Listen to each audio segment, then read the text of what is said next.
Hey, Teddy K here for the Best Buy blog, and in this video review, took a look at the Samsung Galaxy A53, a Samsung mid-range phone that really sticks to familiar territory.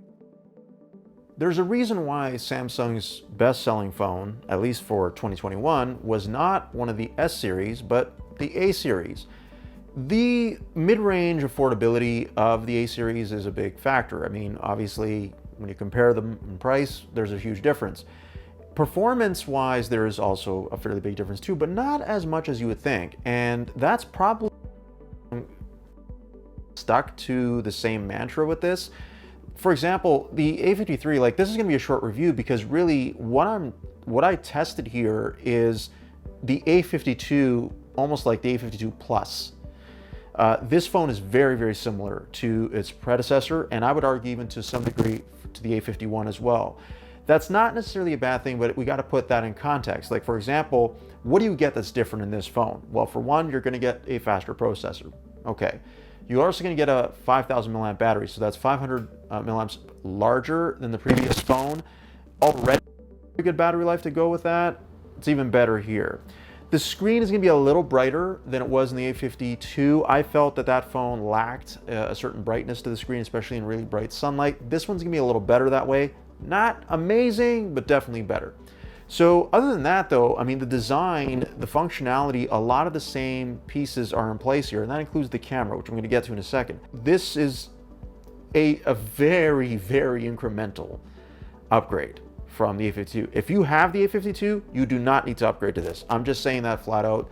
There is not enough of a difference in my opinion, to warrant an upgrade. Now, if you have the A51, you can make a case for that, but even then, it will depend on what you want it for. Now, that being said, I didn't have any real issues using the phone. It is what I expected. In fact, it's what I remembered when I tested the A52. So in that regard, you're really not going to have any problem. If you are what you would consider a mixed and moderate user, you're streaming, you're messaging, social media, some browsing, streaming music, things like that, you're going to be fine. I don't think you're going to notice anything really out of the ordinary here. It's going to do what you want it to do. On the camera side, this is where I was a bit surprised. The camera is largely made up of the same exact components as the A52. The only difference is that the software, so Samsung software, has a little bit better optimization, particularly for low light shots. So it's not miles ahead in that regard, but you will notice that there's a little bit better rendering, a little bit better output when it comes to shooting shots in low light with the main lens. The ultra wide, you know, that's debatable, but for the main camera, it is a little bit better in low light shooting, which is always a good thing. Generally, the camera's fine. Like, I mean, it's a competent shooter, but again, it's not going to be as big of a difference as you would expect two phones to have when one is succeeding the other, for example, especially on the camera side. But as a mid-range shooter, this was okay. I liked most of the shots I got, but at the same time, I would like to see Samsung push the envelope just a little bit more because the camera is even too similar to the A51. So a brief note, I mentioned battery life and that it is larger here, and that already makes a good situation even better. So I didn't have too much of a problem with the battery life in the A52. I mean, it was stellar for the most part, and it really is here too.